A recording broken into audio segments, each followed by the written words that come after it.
The blast should have split the safe, but the dynamite coughed and left the car full of smoke and flying splinters. Passengers on the Santa Fe 3 miles south of Edmond froze where they sat. A man in a broad hat yelled for everyone to keep their hands still and their eyes down, but his voice wavered.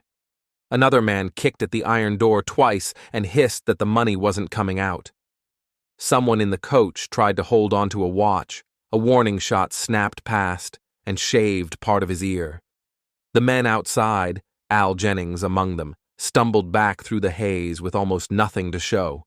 The train jerked forward. The robbers ran for their horses. The prairie swallowed the sound and left the faint rattle of wheels fading into darkness. Weeks later, the same gang tried a passenger run near Chickasha. They got a bottle of whiskey and a bunch of bananas, not the treasure they'd pictured. This was how the Jennings outfit worked in the summer and fall of 1897.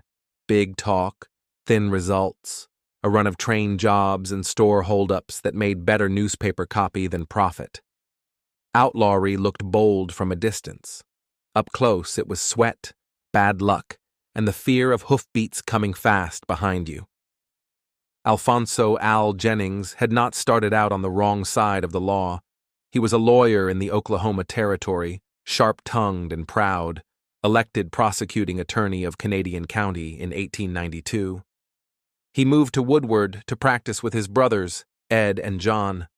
That changed in October 1895 when Ed was shot dead and John wounded in a street fight with a rival attorney, Temple Houston. A jury cleared Houston. Grief soured into rage. Al walked away from the courthouse and drifted, taking ranch work in the Creek Nation, while the sense of a crooked universe burned in his chest. By the summer of 1897, that burn turned into a plan. Al joined up with his brother Frank, Richard Little Dick West, late of the Wild Bunch, and 2 toughs named Morris and Pat O'Malley. The 5 men branded themselves the Jennings Gang and went after the only prize that still made headlines: trains. They studied what they could, stole what they needed, and tried to make themselves look bigger than they were. It worked long enough to draw attention from U.S. Marshals who had finished with Bill Doolin and were looking for the next set of hard cases to run down. The first famous try was Edmond in August. The gang flagged down the train, pushed through smoke and panic, and failed to crack the Wells Fargo safe. They got out alive and empty-handed, with 1 wounded passenger nursing a torn ear and a story to tell. In October came the Chickasha job. The safe resisted again. The take from the passengers was meager. The newspapers mocked them for their manners. Jennings liked to say they didn't rob preachers or women, and for their stubborn inability to get through iron. The gang did better at Berwyn, north of the Texas line, where they finally pulled enough cash and goods to feel like they were on a roll. That feeling did not last. Territory law did not lean back when provoked. The 3 guardsmen, Heck Thomas, Bill Tilghman, and Chris Madsen, had spent years knocking down the big gangs. Now deputies and posies drew a circle around the Jennings men. The gang kept to the timbered bottoms and creeks in the Creek Nation, moving at night and watching the sky for dust. Cold weather came on. Campfires grew small and brief. Al wrote later that they lived on coffee, bacon ends, and nerves. In late November 1897, lawmen closed in near Snake Creek. Shots cracked from the brush. Al went down with a wound and vanished into the scrub with Frank covering him. A week later, on Carr Creek near Onapah, officers found the brothers played out and took them without a fight.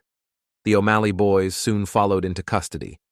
Little Dick West stayed at large and died the next year in a gun battle with Deputy Marshal Madsen.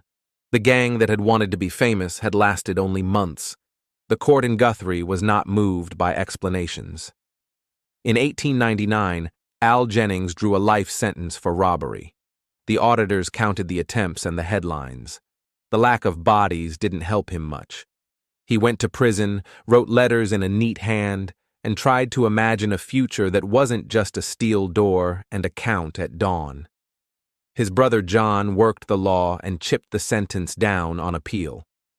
By 1902, Al was free on technical grounds. 2 years later, President Theodore Roosevelt granted him a pardon. It didn't erase what he'd done. It opened the gate and let him choose what came next. He chose to tell stories. Jennings went to California with a grin and a gift for the dramatic. He advised on Western pictures and stepped in front of the camera, selling the public an outlaw who looked like the one they wanted. Dashing, quick on the draw, full of honor among thieves. He wrote about his life with a varnish of theater, and people bought it because the movies had taught them to love a bad man who swears he was never as bad as the papers said. In 1914, he even ran for governor of the new state of Oklahoma and lost loudly, which was how he liked to do things. But before all that gloss, the truth at the center was simple. Al Jennings wasn't a gunfighter of legend or a mastermind of train robbery. He was a former county attorney who crossed a line after his brother's killing and wrapped his grief in bravado. His gang's biggest disasters came from inexperience and panic, a fuse too short, a safe too tough, a plan that looked good until iron and nerves met in the dark. What made him stand out was how he lived past it, long enough to repurpose his crimes into a career, and long enough that the old frontier felt like a stage set he could walk on and off at will. He knew the men who didn't get that chance. Deputies who rode out alone into a blackjack thicket, hoping a badge would be enough. Train guards who leveled shotguns and were outnumbered anyway. Passengers who held their breath and waited to see if the next man through the door could tell a diamond from a wedding band. Jennings boasted after the fact that he never shot a man, that his code kept women and preachers safe, that he was a gentleman outlaw forced into a corner by a rigged system. The court record and the newspaper files tell a smaller story and a truer one. A handful of robberies, a handful of men, a winter on the run, then a quick collapse and years in a cell. The frontier justice that caught up with the Jennings gang didn't wear a black hood or stage a final shootout in a canyon. It looked like paperwork and handcuffs. It sounded like a gavel.